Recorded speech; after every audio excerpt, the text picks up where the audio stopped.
Thank you for joining us on the Real Authentic People podcast. My name is Maya. And I'm Sade. And I'm Donna. And we are ran by the Diversity and Equity Center.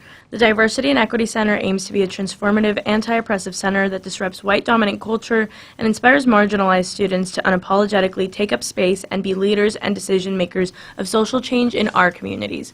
We're located in Black Hall 101, open Monday through Friday, 10 to 7. On Fridays, we close at 5. And here at the DEC, we have two affinity programs. One is called Thrive, a Women of Color support program. And here at Thrive, we aim to create supportive and validating spaces for women of color to show up unapologetically as their full selves. We focus on developing leadership skills to support women of color students on campus, examining systems of power, privilege, and oppression as it relates to walk experiences, and building lasting relationships and connections. Thrive hosts regular gatherings throughout the year around various topics, including community building, identity reflection, self-love, confidence, and cultivating connections with women of color faculty and staff. This is a great opportunity to connect with women of color across campus. Our other affinity program is QFAM. QFAM is a support group for LGBTQIA+ identifying students. They engage in study sessions, fun activities, identity exploration, community building, and forming connections with other LGBTQIA identifying faculty and staff across campus. Here at the DEC, we also have Culture Corners, which is a place to foster discussion around socially relative topics. Another event we hold at the DEC is Find Your People. It's a space to collaborate with student organizations and clubs across campus to facilitate community building opportunities around certain identities. Past Find Your People events have included First Time in College, LGBTQ plus BIPOC, bisexual identities, and multiracial students. Here at the DEC, we usually support with Heritage Month events. So we help support with Hispanic Heritage Month, Black History Month, and Native American History Month. We also have upcoming topics that have to do with some of our culture corners, which is personality versus stereotypes. But moving on from that for a sec, honestly, it's the first couple weeks of campus, campus life. And I just want to ask a question to my companions here with me today, period. How was your guys' transition into campus life? Was it different? Was it difficult? Was it really kind of like a culture shock being outside of your home for the first time? Oh, the first time.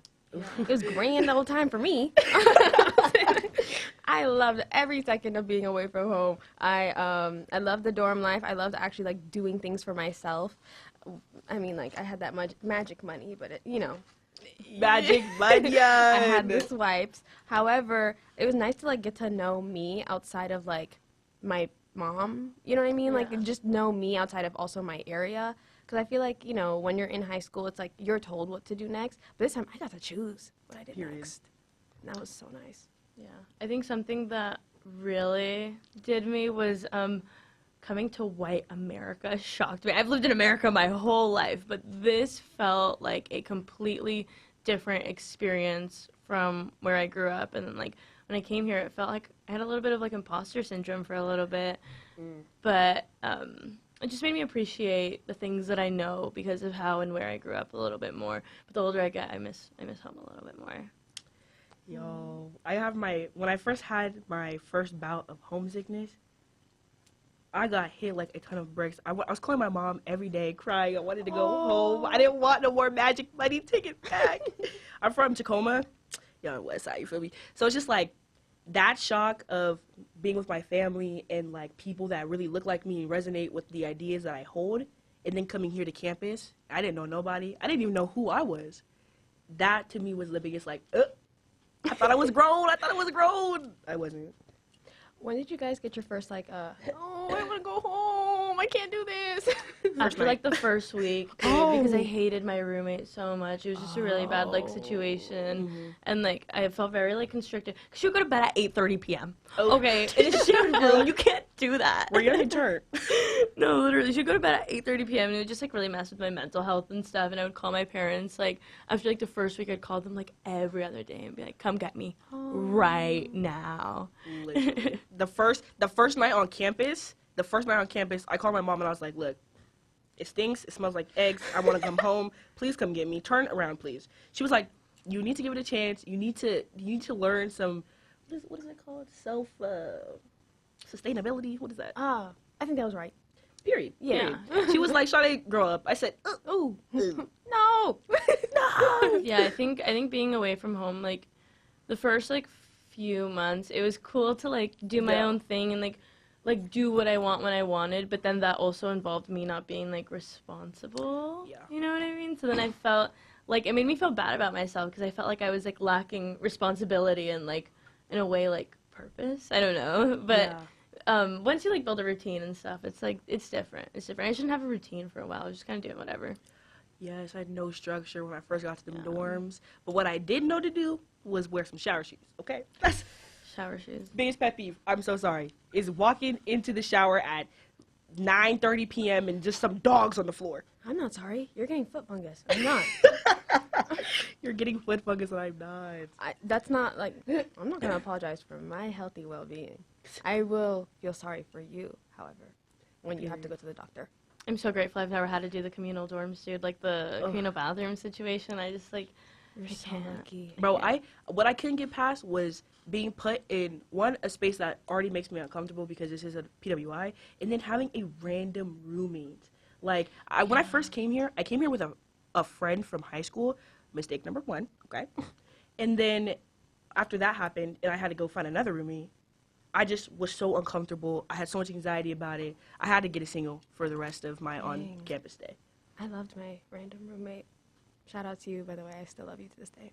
Yeah, I think it depends how like communication and like boundaries go and stuff. Because there are some people you can tell how people were treated at home based on the way that they live with you. When you have like a random roommate, like living with somebody that's not your family is a whole different ball game because you have to be like respectful of boundaries and like you can't really be like entitled to space or things and stuff. And like I feel like some people don't really understand that when it comes to living with a rando. Wow. I feel like a lot of people don't take into account like when you're just placed with a random person, you don't know nothing about their background, you don't know nothing about what they've been through, you don't know none of that. So then like different ideas that you start talking to each other about can start like clashing, and I've low-key seen that where like I hold this one ideal and you hold a different one and we start talking about it and then we start butting heads. And that's like was something I was always scared about because like for example like the things that are happening right now in society, like with Roe v. Wade being overturned and all those things, like I was talking to my roommates about it, and my roommate is a man and he was just going on about how he doesn't understand feminism and like all these other things. I was just like, how do I comfortably live with you when you can't even understand where I'm coming from or the plethora of things I've been through, and I have to have a 3-hour conversation with you about feminism. You tell me you're not a feminist? Living with somebody who identifies with an ideal that doesn't agree with your existence is uncomfortable and it's scary and it's unfair. Literally. Oh my gosh. I hate when it's like, you're literally not doing anything. You're just living. Yeah. But like they will provoke you. So, but then all of a sudden you're the bad guy because you decided to go and provoke back. That's just my thing. And half the time, it's not even provoking back. It's literally just standing up for myself. Yeah. It's just me saying, no, don't talk to me like that. And then that's being taken as offensive or aggressive when all I want to do is be left in peace. Right. A big part of being socially and politically educated is knowing your audience. Sorry. Yeah. Sorry. Speak to him. A big part of that is like knowing your audience and Yeah. stuff. It's a really intense microaggression for a Thursday morning, girl. I'm making coffee right now. It is 8:30. What are you mad for? The intense micro might have been a macro, if so. If it's an intense micro, is it really a micro? Right. Come on now. Yeah. Right. I think everyone just likes to toss out micro, like, oh, it's micro, because it's a justification. Yeah. Like, I feel like micro is just to try and, like, belittle the situation when it really does make a huge Yeah. impact. Like, they call it microaggressions, but, like, think about the impact that you just made. Was that micro? No. So why do we call it microaggressions? Ooh. I never understood that. Okay, philosophy. Okay. 8. Oh, thank 8. you. But also, I would like to preface, I've actually never had this with my roommates. I'm sorry, I've gotten real lucky for the most part. How was your experience then? What did you go through? I mean, especially like with my freshman roommate, I don't know. I feel like I've always gotten like understanding people, or at least if they are different from me, then I wouldn't have known because they don't bring it up to me. Because I mean, all three of us, obviously, we wear our identity on our sleeves. Like, there's no way around that. But like, also, we're very vocal women. If you guys don't know that about us, we're vocal women, so it's not like when you're coming up to me and you're talking to me, it's not like you don't know what you're coming into. You know what I mean? Like, people will pick arguments with me, and that's okay. Try it. Like, try, like, to have a political discourse with me. Sorry. That's what I meant to say. Period. Dude, and you know, something like that happened to me recently. I was somewhere and I was talking about what I'm studying, like sociology and communications, and like how I work at the Diversity Center and how I'm very passionate about social justice. And this white man sitting across from me starts like talking to me about it and like asking me questions. And then the questions start getting a little bit more loaded. Like he was like, "So have you ever experienced racism?" And I was like, "Yeah." Literally? Yeah. And he was like, "Can you give me an example of racism?" And I was like, "Have you read a history book, dude?" And no, then he was like, "Give me an example of racism that has happened to you." I was like, "This interaction. This interaction right here." And he was getting really frustrated with me because I wouldn't have this conversation with him. Because a big part of my experience right now is that, like, when you're a woman of color and this is, like, what you're passionate about and, like, what you want to dedicate your career and your livelihood to, it gets really tiring fighting the fight sometimes. And there's just certain, like, people out there who I won't even bother to, like, try and argue with because it's, like, they're, like, online trolls, you know what I mean? It's, like, I'm not going to change your mind.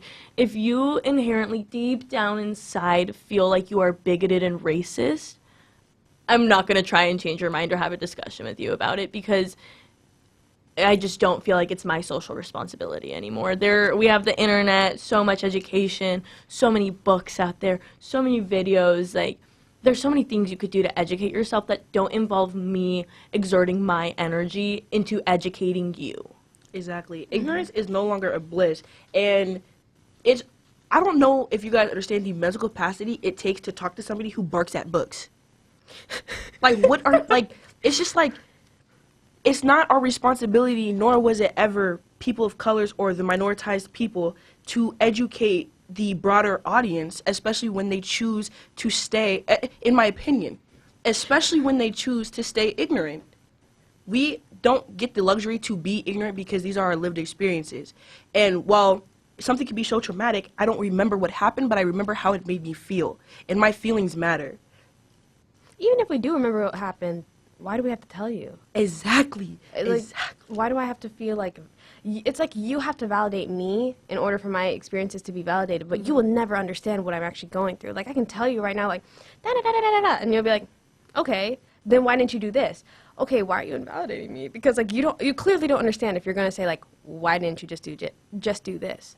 Right, and it's like, even if I did sit here and use the entire day to talk about my personal lived experiences, it doesn't even begin to touch upon the institutional and like macro levels of bias that we are seeing in every single system and like everything in America. So it's just like, that's gonna take too much time, bro. That part. And it's just like, my family would sit down and have these conversations, and then at the end, they would the only thing they would leave me with was, the system ain't broken. It works exactly the way that it's meant to.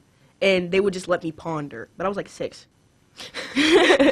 So I just never understood that until I came to a university or to a larger organization that is funded and very closely tied to the government because of the amount of, censorship that we go through in like, it's not even just censorship of words, but of ideas and, like, motions and movements. I don't know. In my opinion, it's just weird. It's just crazy. Well, I humbly accept your opinion because I think it's my opinion, too. Not think. I agree. Thank you. It is my opinion, too. Like the ASMR whisper, that was good. Thank you. I'm going to start tapping the microphone. Low-key been thinking about that, though, because I don't want to get my nails done. Only for homecoming, though. Ooh. Oh. Y'all, tomorrow's homecoming. So by the time you guys listen to this, probably won't be homecoming. Yes. Go Wildcats. Whoop! But low-key earlier... Oh, my fault. What were you saying? Oh, no. No, I wanted you to talk about, you were talking about women's health disparities earlier, yes. like Roe v. Wade. I wanted you to talk about that again. Oh, yeah. I was finna touch back on that. So... Just for people at home who don't know what Roe v. Wade is, it was a Supreme Court case in which the court ruled that the Constitution of the United States protects a pregnant woman's liberty to choose to have an abortion without excessive government restriction.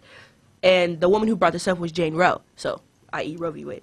Anyways, so we recently had a culture corner called No UTIs, where we talked about bodily autonomy and women's health disparities. And whenever I think of Roe v. Wade and bodily autonomy and who has the right to govern what and say what, I always get kind of left with the idea of, like, why do we want to subjugate women in this way? And why is our worth kind of reliant on our bodies still to this day? Especially on the fact of whether or not you can have a baby or not, Exactly. or should have the choice to have a baby or not. Exactly. And it doesn't even come down to the right to do anything. It comes down to who has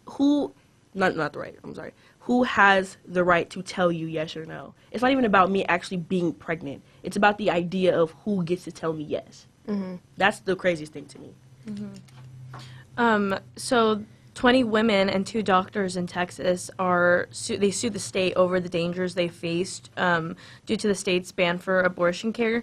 Amanda Zorowski is amongst the 20 women, and she had reached life-threatening sepsis, and she was in really serious pain before providers felt legally in the clear to proceed with an abortion. This lady almost, died, actually, within the span of, it took 3 days for this to, build up as badly as it did.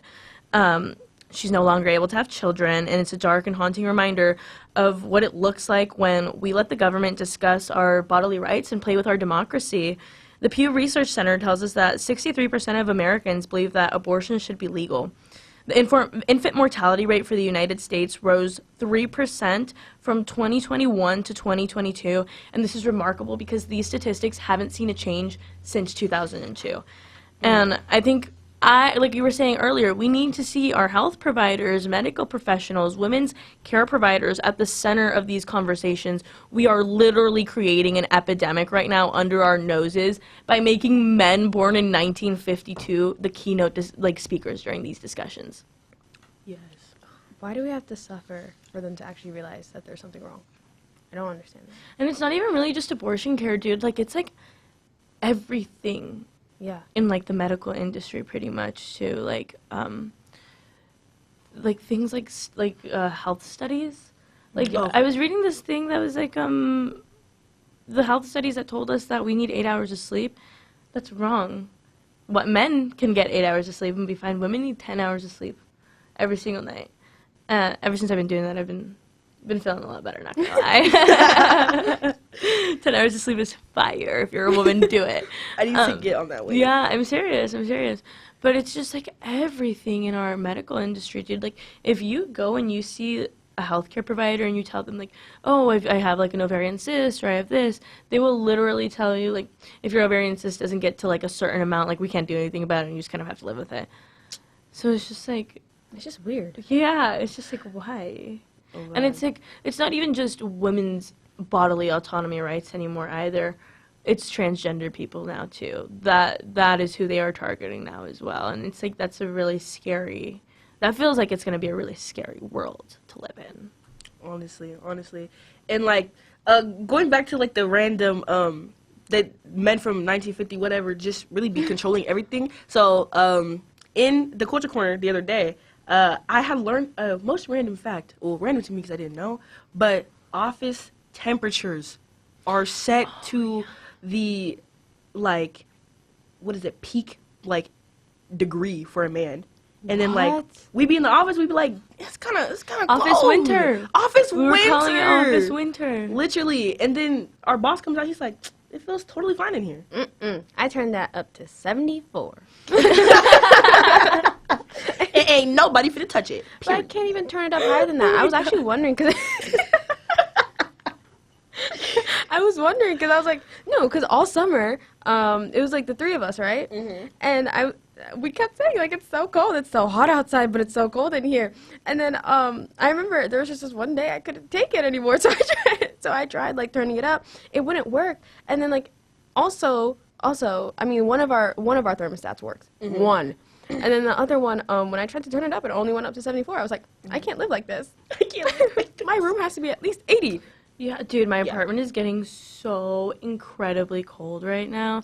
And the heating is turned on by the school or something. They send out an email when they're going to be hey guys, heat's going to be on or something. I'm not sure how that works. But it's so incredibly cold right now. And I'm just wondering, like, if anybody else is cold in there. Man Yes. is cold. Yes. Oh my gosh, everything is freezing. And my roommates, shout out them. They keep the AC on. The AC is currently on in the house. If I can see my It's breath, October. I can it's see my breath when I go October. outside. Literally, there is such an abrupt change in temperature from my bedroom to the living room in the hallway because my bedroom is like 90 degrees right now. Oh, And lovely. I'm loving it. But in my like just like general apartment area, it's like not even 70 degrees. And they have the central AC unit on. And it's set to 65. That should be a crime. They're all getting arrested. That all should of be a them. crime. Oh, guilty. That's him, officer, right there. Your Honor, he didn't even do it. Below 70 is crazy. I love those memes that are like Gen Z as a lawyer. Your Honor, bro, he didn't even do it. I've been thinking about that recently, you guys. Like, Yes. like our generation as like I know we're adults right now or whatever, but I'm not gonna consider myself like an actual adult until I'm like 30. Yeah. I'm like a pretend adult right now, pretty Yeah. much. And I just think about that, how like we know people right now who are like going to have kids and stuff Yes. and like maybe be doctors and things like that, and like that's a little bit crazy to me. I always think about like my professor, he like has been doing his job for like 40 years and he talks to like people who are like super famous and works on a whole bunch of different athletes.